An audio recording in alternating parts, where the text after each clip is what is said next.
press conference as a pro fighter, a fighting icon, Tito Ortiz.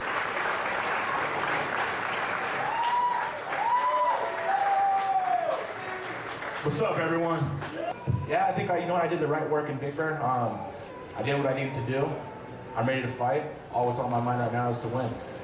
Is to go in and perform the way I've never performed before. This is a fight that I wanted, and it's a fight that I'm going to get, and it's a fight that I have. The only thing in front of me right now is to get a win. I'm excited, I'm focused. I know what I need to do. I'd say becoming the world champion. You know, a young punk kid who was on the street who, you know, was around gangs, drugs, parents were drug addicts. I wasn't to accept to be special in life, and I worked hard and I dedicated myself. I became a world champion only after a year and a half of competition. I believed in being the best I possibly could be, and I became that.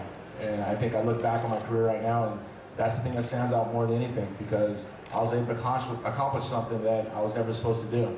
And it shows what hard work and dedication can accomplish, and that's why I try to be an inspiration in people's lives. And that's why I changed my name from the bad boy to the people's champ, is to make a difference to every one of the humans on earth, man, that you can make a difference as long as you keep your mind focused and work hard, and that's what I've done. I don't know, the Hall of Fame is something that I'm very thankful, you know, for Dana and Lorenzo to induct me to this thing. It just shows to my fans that, you know, all my hard work does pay off, and I'm very thankful to it. With great sacrifice comes great reward. I've sacrificed my body, I've sacrificed my mind, I sacrificed being away from my family for 9 weeks for this camp. For 15 years, I fought to get where I am today. Well, I think it's just a reincarnation, you know. The hard work and everything has paid off. I've got the respect from the fans, from the company, and I've always been about UFC. I've seen a few interviews that Dana has done, saying that I've always been about myself and so forth. It's kind of hard to say when I go and get back surgery to fight for the company, when I go get neck surgery to fight for the company, when I go get knee surgery to fight for the company. I've always been about the sport. I've always been about exposing the sport to its fullest potential, and its fullest potential being as we're the greatest athletes alive. We're the modern day gladiators. As you can see, I mean, all these fans and news and press, they're here for us, because we are the modern day gladiators. We step out and we perform. And on Saturday night when I win, I'll win the crowd, and that's how I win my freedom. Most important, wow. Number one's win the world title, of course. Tied for first, beating Bader. Shamrock fight, Frank Shamrock, when I lost to him, I learned a lot from that. Beating Ken. I say beating Forrest the first time. Are you sure that this will be your last fight? Because you know a lot of athletes. 100%. Okay, you know a lot I'll of stop you right there. No, a lot of athletes ain't Tito Ortiz. Okay. I'm done.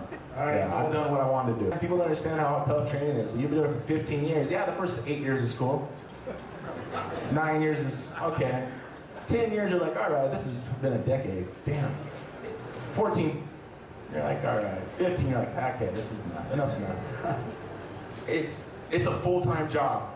People think we get in the cage, we fight, and our day's over with, and we go and have family time and do, no. What we get paid for is to train. We fight for free. Training and what you put into training is what you get out of it. I know the things I probably miss the most is walking out, you know, feeling the energy of the fans, the electricity in the air. There's nothing like it at all.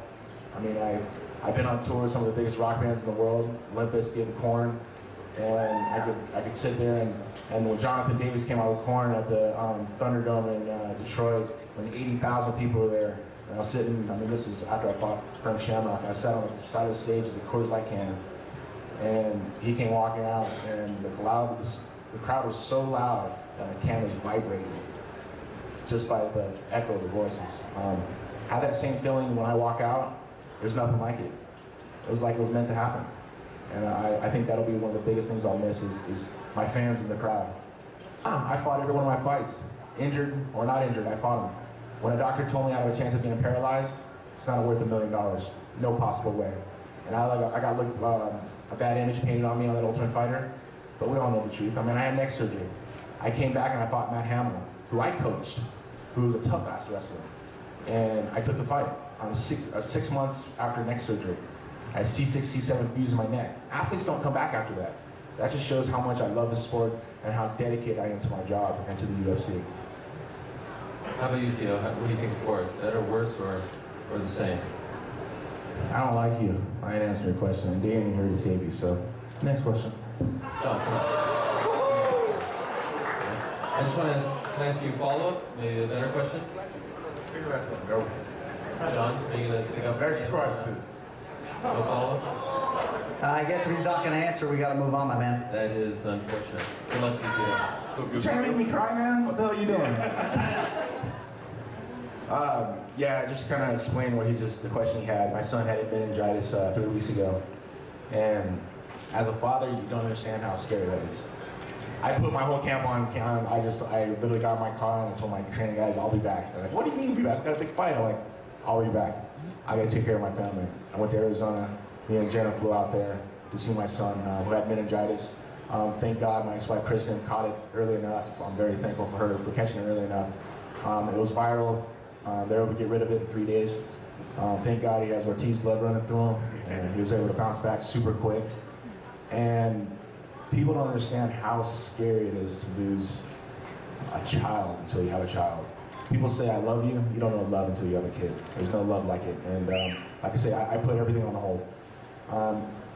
4 days off, it was okay. I'm in great shape, so it wasn't a big deal.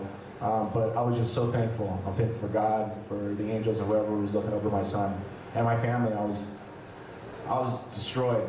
And it took me, it took me a day to kind of recover from it, but to see a smile on his face, he had a little bit of swollen face, but to see a smile on his face, saying, Dad, I'm glad you're here. And I was thankful, very, very thankful that my wife caught it when she did, or my ex-wife caught it when she did.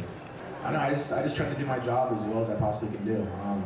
I was trying to educate the fans and bring attention to the sport, but in a good manner. And I think I've done that. And then Forrest, he's done the same thing too with the Ultimate Fighter. He's showed what us fighters have in heart. I don't know, I never thought about it. There was no Tito Ortiz in the UFC. This is my calling, I think. This is what I was supposed to do. This is setting the stars for me. God had a plan for me. I'm not done yet, but this was part of it. I've always gone out of my way to help people make their careers on media. I've always been very media friendly. I've done interviews outside of UFC to help. And some people have showed their true colors, and some people are still with me. And I don't know, I'm not done yet. I still be along the sport. UFC has given so much for me to be here. I'm not turning my back on it. It's like all of a sudden, okay, Tito's done, I'm retired. There, guys, thank you for the money, I appreciate it. Thanks for the career. No, I'm here, I'm still working, I'll still be working. Either it's with Fox and UFC, ESPN, I'll be doing something in the sport no matter what. We still have millions and millions of fans across the world to educate on the sport what it truly is. And I'm not done yet.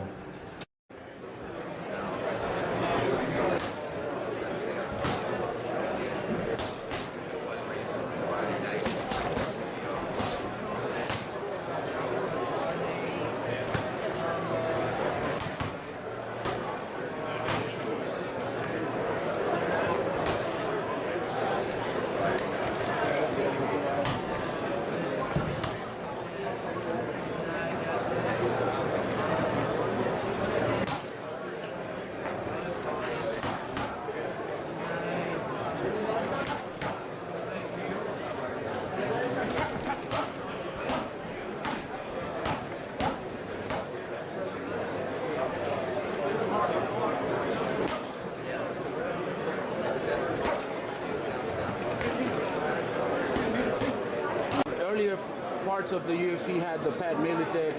Now we have Greg Jackson. You were very successful as a coach at the Ultimate Fighter. You see yourself being the next big cornerman? Maybe. I don't know. I think that road hasn't been even drove down yet for me. I have a couple guys who I work with right now. I know my wrestling, I know my jiu-jitsu, I know my Muay Thai. He helps me out with my boxing and just motivation. But I don't know. I'm still young. I still got some other things I want to do still. A few words for the fans in Puerto Rico. I appreciate all your guys' support. Watch UFC 148 as I take on Forrest Griffin, fight number 3, kicking some ass. And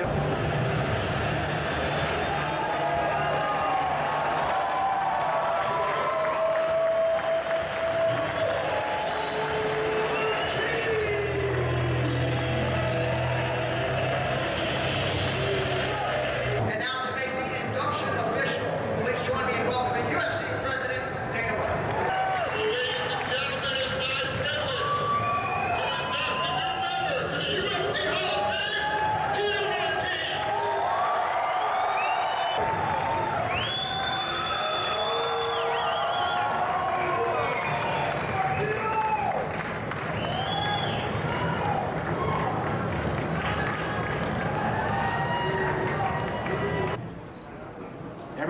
fights, 27 fights, 28 fights.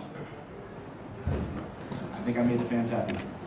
And I fought my ass off every single time. I have no regrets at all. It is what it is. I think I did my job well. And I'm thankful for everybody. The UFC is out for me.